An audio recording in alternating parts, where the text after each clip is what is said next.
You may be wondering that why doesn't your English sound as fluent as that of the native English speakers or as that of the advanced English speakers?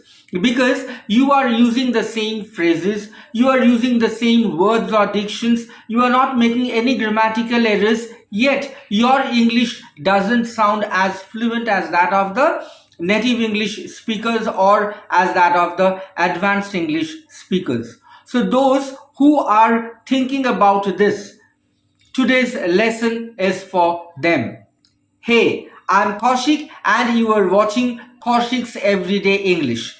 In today's English speaking practice lesson, you are going to learn some informal contractions. Now in English there are lots of contractions which make your English sound more fluent. Now when you were in school, you must have been taught some formal contractions like his, she's, your, their, right? Now these are the contracted forms of he is, she is, you are, they are.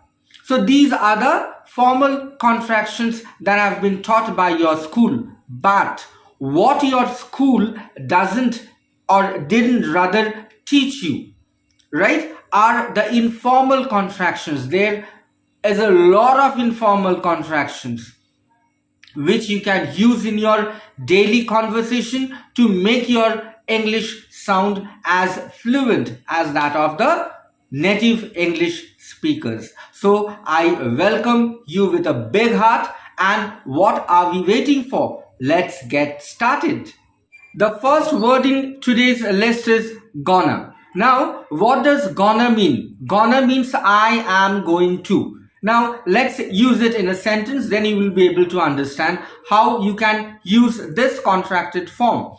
Say for example, I am going to meet my friend tonight. I am going to meet my friend tonight. So there are 8 words, right? Now when I'm using the contracted form, I'm saying I am gonna meet my friend tonight. So now it has become 7, right? The sentence has become shortened and now it has got 7 words. So in this way you can use the contracted form and it sounds better, modernized and stylish also. So I am gonna meet my friend tonight. The next word is also not unheard. It's Lemmy. Now what does Lemmy mean? So Lemmy is the contracted form of let me. So we can see a sentence and then we'll understand its application. Say for example, let me speak to her. Let me speak to her. So it becomes let me speak to her. Let me speak to her. So your English is becoming faster when you are seeing let me instead of let me. Let's move on to the next word, next contracted word, needa. Now what's needa? Needa means need a. For example, when I say I need a book, so instead of saying I need a book, I can say I need a book. I need a pen. I need a sharpener. I need a chocolate. So instead of saying need a, you can say neither. Now the next word, outta. Outta. Now what does outta mean? Outta is actually a contracted form of out of. Out of. Say for example, if I say I'm standing out of this building. I am standing out of this building. So instead of saying this, I can say I'm standing out of this building. I'm standing out of this building.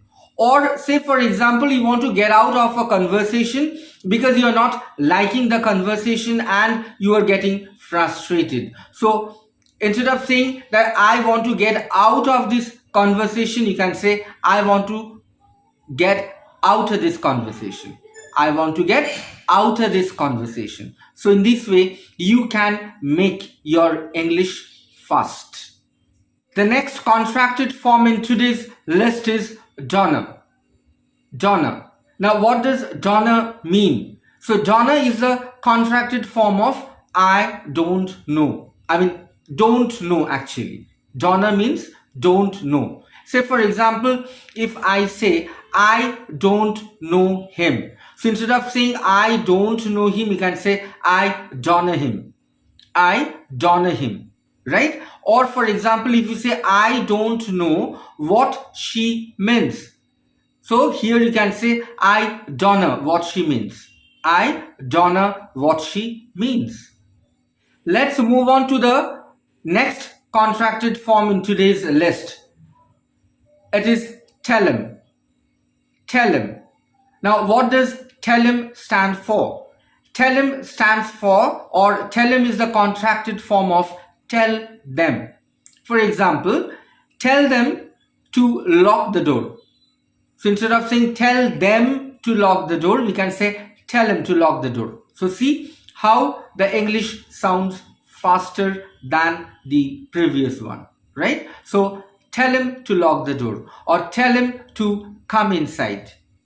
So tell them to come inside. It actually means this, but you are saying tell him to come inside. The next contracted form is a very favorite of mine, and that is sorta. Now I have heard many native English speakers of saying sorta, sorta, sorta, and at that time I thought that it must be some sort of idiom or group verbs like that, added together. But actually it means sort of. Sort of. Say for example, if I say that she's a sort of a good dancer, right? So instead of saying sort of a good dancer, I can say she's sort a good dancer. She is sort a good dancer. So in this way, you can use the contracted form and make your English sound more and more fluent. Now look at this contracted form, gotcha. You must have heard of this. Gotcha means got it. Now say for example, somebody is trying to explain something to you, and in order to ensure whether you have understood it or not, he asks you, got it? That means have you understood? Got it? So instead of got it, he can say gotcha. Right? So you can also use this. Instead of saying got it, you can use gotcha, or you can say gotcha. Now the next contracted form, cuz. Now this is also another favorite phrase of mine, cuz, right? And if you can use this, I bet it'll add an additional charm to your English, and people will really love to hear you. Now cuz is the contracted form of because. Say for example, if I say she didn't come because she was ill. Here you can say she didn't come because she was ill, or she is ill. Again, the contracted form of she was. She didn't come because she is ill. Look at the next two contracted forms, haster and hafter.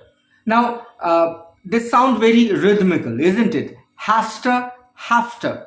Now, what do they stand for, right? Now, haster is the contracted form of has to.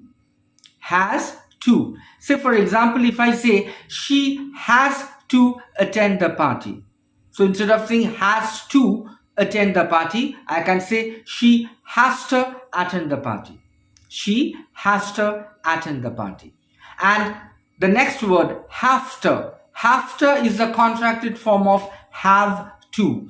Now over here, I would like to remind you one thing. I would like to tell you a particular thing, that the word have, right? The ver sound, ver, changes to f sound in hafter. right? It's not have to, it's have to. Say, for example, if I say, I have to attend the party. In that case, I can say, I have to attend the party. I have to attend the party. And that brings us to the end of the lesson.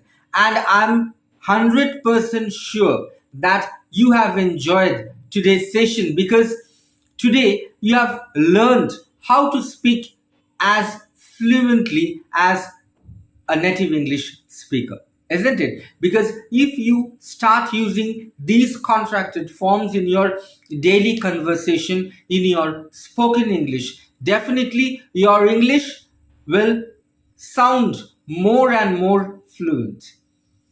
So, if you have liked my session and if you do really like my channel, please subscribe to the channel, give a thumbs up and click the all notification icon so that whenever I upload my videos, you get the notification first. So I'll be back again with a new interesting lesson to learn. Till then, stay safe, love your family, love your parents and love yourself. Ciao.